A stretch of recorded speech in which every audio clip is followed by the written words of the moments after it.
Two and a Half Men, 2003. Cast then versus now. You won't believe what happened to them. This cast changed big time. Some stars look totally different now. Others went through wild career drops, health scares, and sad losses. Stick around for the biggest change of all, and hit subscribe to Classic Hollywood Legends for more crazy Hollywood stories. Angus T. Jones. He played Jake Harper, the lazy, confused kid on the show. He joined at just 9 years old. By 17, he was making over $300,000 an episode, the highest paid kid on TV. Then in 2012, everything blew up. At 19, he went online and told fans to stop watching the show. He called it filth. People were shocked. He was still under contract, still getting paid huge money. He quickly apologized to the cast and crew. Was it fair to expect a teen to handle that kind of pressure? He later said his mindset had gotten pretty dark. No proof a cult controlled his money or his life. That group wasn't even tied to the Adventist church. He left the show in 2013 and went to college in Colorado. He came back for the finale, then popped up next to Charlie Sheen in Bookie in 2023. No big comeback followed. Today, he stays quiet, letting Jake Harper stay in the past. Charlie Sheen. Before the show, he was already a movie star from Platoon and Wall Street. As Charlie Harper, he became TV's top earner, $1.8 million an episode.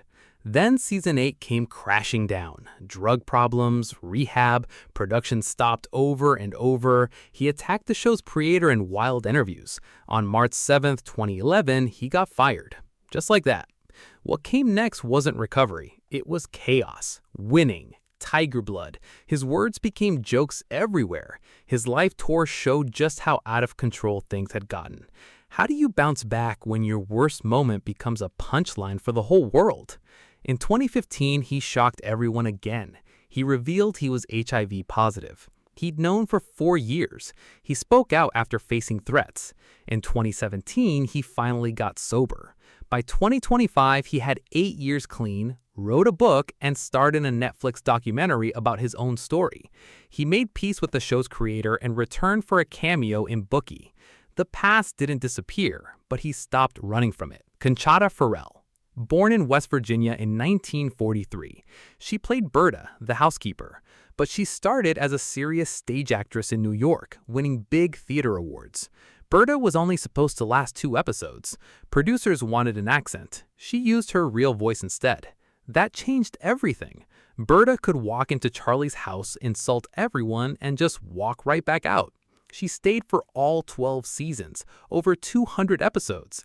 Could anyone else have made a housekeeper this iconic? She earned Emmy nods in 2005 and 2007. Not her first, though. She'd been nominated back in 1992, too. She'd already worked on Mystic Pizza, Edward Scissorhands, and Erin Brockovich. Her final year was hard. A kidney infection led to a heart attack in late 2019. She died October 12, 2020 in California. She was 77. Charlie Sheen called her a true professional and friend. Jon Cryer said her toughness was all writing. Her warmth was real. Amber Tamblyn. She joined in season 11, facing a huge challenge, introducing a brand new Harper after Sheen was already gone. She played Jenny, Charlie's secret daughter. Jenny had her dad's confidence and bad habits, but her own playful spin. She was hired for a few episodes, then quickly made a series regular. Her dad is a famous actor. She started working at just 11 years old. Her breakout role earned her an Emmy nomination. She later became known worldwide from a beloved teen film series. How do you join a show this late and still feel like you belong? She stayed until the finale, but acting wasn't her only passion. She directed a film and wrote poetry, a novel, and a memoir. Her work often explores violence, gender, and fame. She built a career way bigger than just one sitcom role. Sophie Winkleman. Most people on set had no idea she'd married into British royalty. She worked under her real name, not her royal title. She joined in 2011 as Zoe, Walden's smartest girlfriend yet. Her dry humor made her the perfect match for Kutcher's character. She was already famous in Britain for other comedy roles. In 2009, she married into the royal family, but kept acting anyway. Her scariest moment came in 2017. She survived a terrible car crash, trapped upside down. She broke her foot and her back. Doctors feared she'd never walk again. The pain lasted 18 months straight. How would you find your strength again after being told you might never walk? She came back stronger, landing roles in major period dramas and films. Her career keeps growing on both sides of the Atlantic. April Bowlby. Candy walked in with a big smile and zero idea of the chaos around her. Bowlby, a former model, turned this role into something special. Candy dated Charlie, then married Alan, then kept coming back for years. She could have been a throwaway character. Instead, she made Candy lovable. Across 15 episodes, Candy's confidence exposed Alan's insecurities again and again. Could the actress behind this goofy role really pull off a superhero? From 2009 to 2014, she starred in Drop Dead Diva for 6 full seasons. Then she took an even bigger leap. She played Elastic Woman in Titans and Doom Patrol. That role carried real pain, shame, fear, and loss of control. By the time that show ended in 2023, she'd proven she could do so much more than comedy. Graham Patrick Martin. A summer theater camp changed his whole path before his teens. He trained hard and worked steadily on early TV shows. He joined this show in 2010 as Eldridge, Jake's reckless best friend. Eldridge was always ready for one more bad idea. He stayed until 2012, through Sheen's exit and Kutcher's arrival. How hard is it to go from goofy sitcom kid to serious drama actor? He answered that with his next big role. He played Rusty, a teen survivor of homelessness in a major crime drama. He stayed a regular for 6 seasons, watching the character grow up strong. Afterward, he kept working miniseries and independent films. His career moved from silly grins to much heavier, real stories. Jane Lynch. Long before her most famous role, she was already stealing scenes in small parts. She trained hard in Chicago before breaking through in comedy. On this show, she played Dr. Freeman, the sharp, impatient therapist. She treated nearly every messed-up character on the show. Her dry delivery earned her an Emmy nomination. Could anyone else make therapy feel this dangerous? Then, Glee changed everything. As the ruthless coach, Sue Sylvester, she won an Emmy and the Golden Globe. She kept expanding into hosting, more acting, and Broadway. Behind her confidence was a real struggle. She got sober at 31, relapsed in 2017, then got sober again. She's also been deaf in one ear since childhood, something she didn't discover until age 7. In 2026, she's still working steadily on new shows. Emmanuelle Vaugier. She played Mia, the ballet teacher who almost married Charlie Harper. She joined the show in season 3, back in 2005. Charlie put Jake in ballet just to get close to her. Unlike most women on the show, she saw right through him. Their relationship pushed Charlie to actually try to change. He proposed, but it fell apart over his family living with them. Mia wanted a new Charlie. Charlie wasn't ready to let go of his old life. She kept returning to the story, even showing up in the finale. Outside this show, she built a huge career across many hit series and films. Now 50 years old, she stays active in acting and fan events. She also competes in horse sports and runs a charity that's raised over $300,000 for animals. 2 decades later, she's still building a life around acting, horses, and helping animals. Jon Cryer. When this show started in 2003, he wasn't new to fame. He was already known as Ducky from Pretty in Pink. But several shows had flopped since then. He wasn't sure a sitcom could save him. Then came Alan Harper. Nervous, cheap, unlucky, always leaning on his brother. He kept the character funny, never just a punchline. He appeared in every single episode, all 262. Only cast member to do that. He won 2 Emmys for it. He later revealed he made only a third of Sheen's paycheck. Could you keep being funny while your workplace fell apart on the news?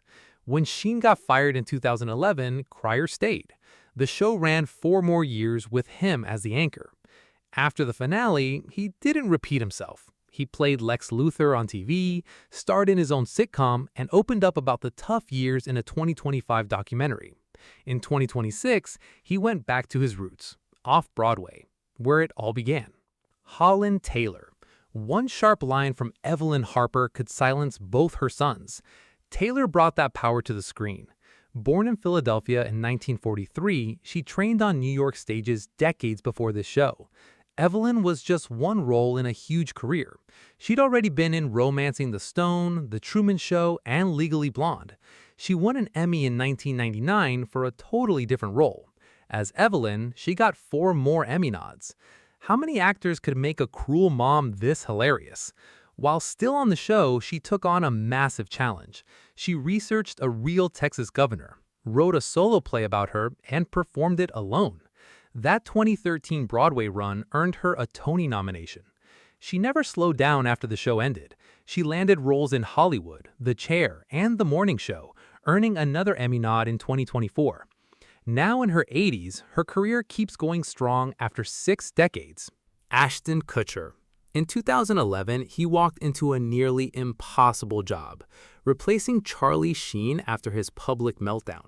He played Walden Schmidt, a billionaire who bought Charlie's old house. He was already huge, thanks to That 70s Show and Punk'd. Still, saving a dying hit show was a whole different challenge. He stayed until the very end in 2015. But years later came his scariest moment. A rare illness attacked his blood vessels. He lost his vision, hearing, and balance. Recovery took a full year. What would matter most to you if you suddenly couldn't see, hear, or walk right? Off-screen, he built a company to fight child exploitation online.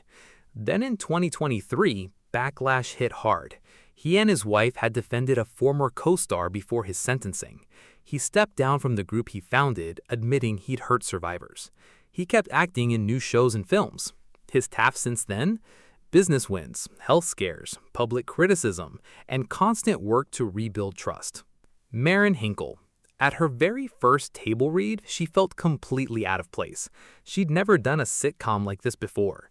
Young Angus T. Jones sat beside her, joking, helping her relax. She played Judith, Alan's sharp ex-wife and Jake's mom.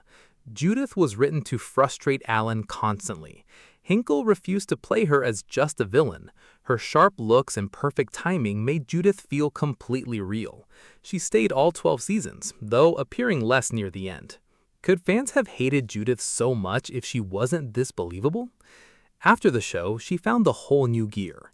As Rose in The Marvelous Mrs. Maisel, she earned 2 Emmy nominations. She kept working steadily in major shows after that.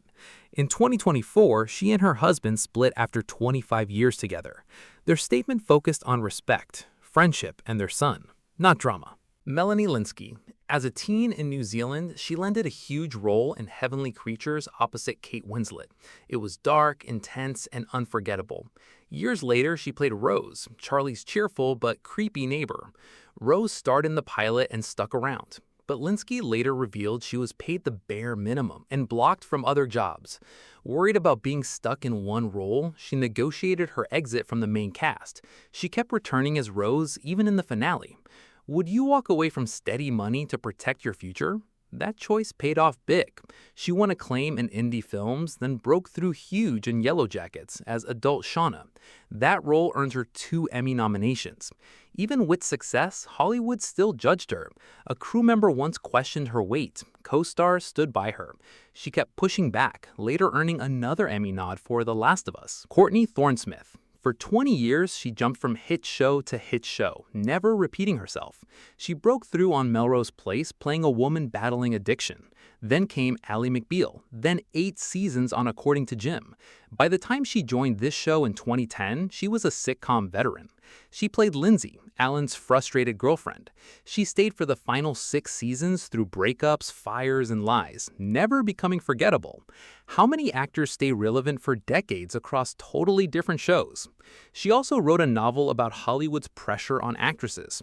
After the show, she led Hallmark mystery movies and more TV work.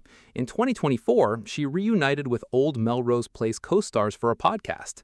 In 2025, she filed for divorce after 18 years of marriage. She keeps talking about her career, but keeps her family life private. Jennifer Taylor. Just days after deciding Hollywood was done with her, the phone rang with the role of her life. Before that, steady work had been hard to find.